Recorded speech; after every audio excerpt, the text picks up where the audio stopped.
For over 2,000 years, there's been this incredible place in Jerusalem called the Pool of Siloam. And what archaeologists just found there? It's absolutely mind-blowing. This isn't just some random old pool. This place has been sitting there for centuries, buried under dirt and forgotten by time. But here's the thing. What researchers recently dug up is making skeptics and non-believers seriously rethink everything they thought they knew about the Bible. Because what they discovered, it proves the Bible was right all along. We're talking about actual physical evidence that lines up perfectly with what was written thousands of years ago. This isn't just about digging up old stones. This is about prophecy coming to life right in front of us. But before we continue, please like this video, alright? Let's get into this. So what's the deal with the Pool of Siloam? Well, there's this famous story in the Bible, in John chapter 9. Jesus comes across a man who's been blind his entire life, literally from the day he was born. His disciples ask him, "Teacher, whose fault is this? Did this guy sin, or was it his parents? Why was he born blind?" But Jesus says something surprising. He tells them, nobody sinned. This happened so God's power could be shown through him. Then Jesus does something unusual. He spits on the ground, makes some mud with it, and puts it on the blind man's eyes. Then he tells him, "Go wash yourself in the Pool of Siloam." So the man does exactly that. He walks down to the pool, washes his face in the water, and boom, for the first time ever he can see. Now here's where it gets interesting. For hundreds of years, people doubted this story. Critics laughed it off. They said, "There's no Pool of Siloam. This story was made up way later. It's just a legend." But then 2004 hit, and everything changed. Some construction workers were just doing their job near the city of David when they hit something with their equipment. Stone steps. Old ones. As archaeologists carefully brushed away the dirt, they realized what they were looking at, a huge, ancient pool with these massive steps leading down into it. And guess what? It was the Pool of Siloam. The exact place the Bible talked about. Just like that, all the doubters went quiet. Now, here's how they found it. It wasn't even during some big archaeological dig. It was literally by accident during a regular construction job. Summer of 2004, a repair crew was fixing a broken sewer pipe on a hillside in the city of David. Their bulldozer cuts into the ground and boom, they hit something. These wide stone steps start showing up. At first, they figured it was just some old ruins, nothing major. But when the archaeologists showed up and started carefully uncovering everything, they realized this was huge. Step after step, they revealed this enormous staircase leading down into a massive pool. And get this, it was way bigger and more impressive than this smaller pool from later centuries that people had been calling the Pool of Siloam for years. Turns out, they'd had the wrong pool the whole time. The evidence was crystal clear. This was the real deal, the actual Pool of Siloam, buried and lost for almost 2,000 years. And here's the kicker, it was exactly where the Bible said it would be. But to really understand why this pool was even there in the first place, we've got to rewind about 700 years before Jesus, back to the time of King Hezekiah. Jerusalem was in serious trouble. The Assyrian Empire, these brutal warriors who were crushing cities left and right, were closing in. Their king, Sennacherib, was basically unstoppable.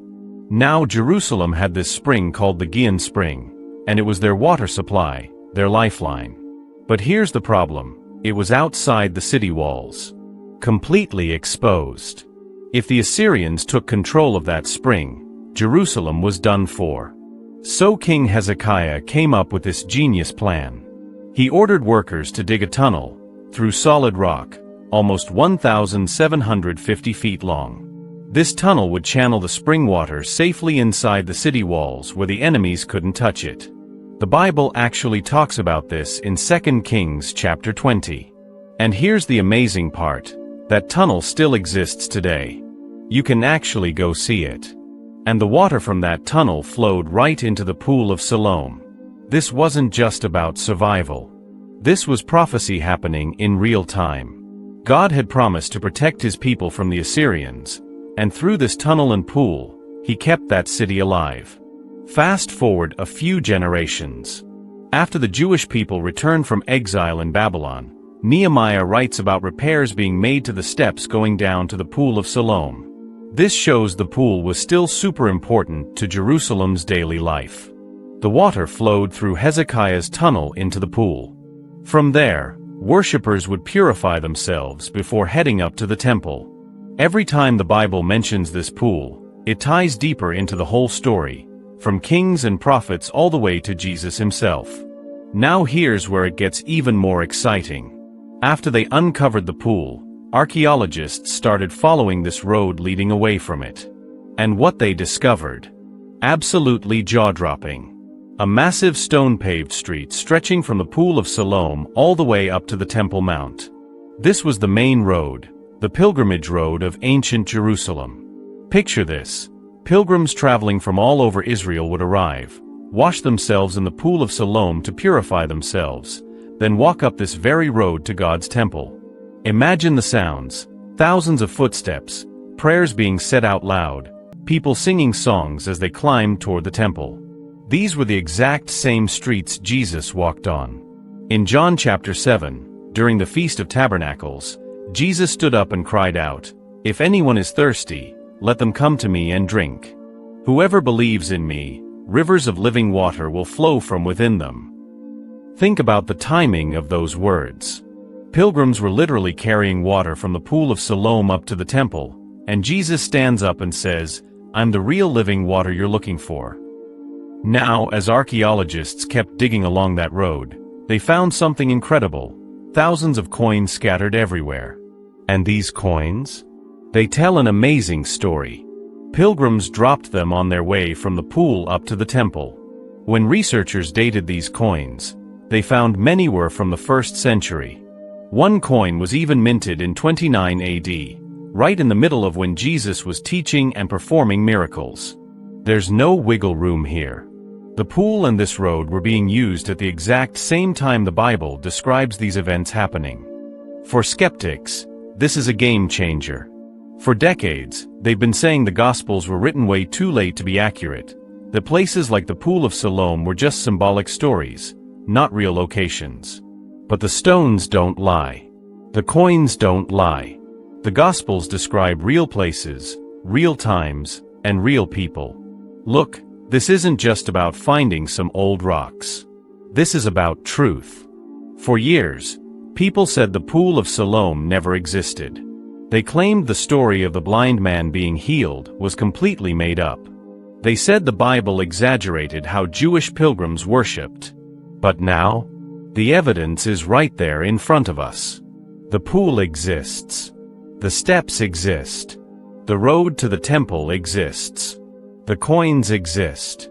And the miracle Jesus performed is connected to a real place that you can actually visit today.